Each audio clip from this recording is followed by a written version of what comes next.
Assalamualaikum warahmatullahi wabarakatuh. Perkenalkan, nama saya Luni Amelia, saya dari kelas 12 MIPA 1. Saya di sini akan menjelaskan tentang klasifikasi akun. Yang pertama ada pengertian akun. Akun adalah tempat atau istilah dalam untuk memperkirakan suatu transaksi peruangan dalam perusahaan. Akun dibagi menjadi dua, yaitu akun real dan akun nominal. Yang pertama ada harta. Harta adalah setiap sumber yang memiliki perusahaan yang berguna pada waktu sekarang dan waktu yang akan datang. Terus harta dibagi menjadi beberapa bagian, yaitu ada harta lancar. Harta lancar yang mudah dikonversikan atau mudah dicairkan dalam uang. Yang kedua ada harta investasi. Harta investasi harta yang jangka panjang.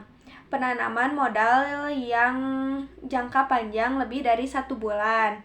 Contohnya investasi saham. Yang ketiga ada harta tetap berwujud. Harta perusahaan yang digunakan untuk operasional usaha, sifatnya pemakaiannya relatif. 4. Ada harta tidak berwujud, yaitu harta yang tidak memiliki bentuk fisik atau abstrak. Yang kelima ada harta lain-lainnya, yaitu harta perusahaan yang belum atau tidak digunakan dalam operasional perusahaan dalam pembelian. Yang kedua ada utang. Utang perusahaan yang harus dibayar dalam jangka waktu yang ditentukan. Yang pertama, utang jangka pendek. Utang jangka pendek yaitu utang yang harus dibayar dalam waktu kurang lebih dari 1 bulan. Contohnya utang dagang. Utang dagang segala pembelian barang dagangan maupun barang yang digunakan untuk operasional usaha secara kredit. Selanjutnya ada utang jangka panjang, yaitu kewajiban yang harus dibayar atau dilunasi dalam waktu yang lebih dari 1 bulan pembayaran, baik diansur maupun sekaligus. Contohnya utang hipotek, kewajiban yang harus dijamin dengan harta tidak bergerak, misalnya harta tanah dan bangunan. Yang ketiga ada modal.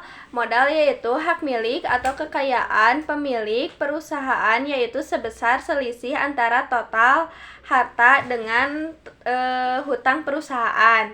Yang pertama ada modal pemilik. Modal disetorkan dalam bentuk perusahaan perorangan. Yang kedua modal persekutuan.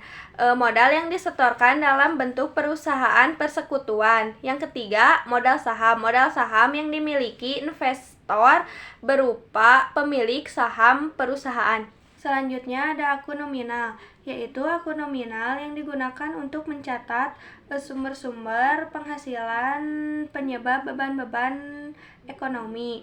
Yang pertama pendapatan, peningkatan jumlah harta atau penurunan hutang perusahaan yang timbul dari penyerahan barang atau jasa dalam satu periode. Selanjutnya ada pendapatan usaha. Pendapatan usaha yang berasal dari operasional usaha. Selanjutnya ada pendapatan di luar usaha. Pendapatan di luar usaha bukan dari kegiatan operasionalnya. Yang kedua ada beban. Beban operasi adalah beban-beban yang berhubungan dengan aktivitas pokok perusahaan. Terima kasih.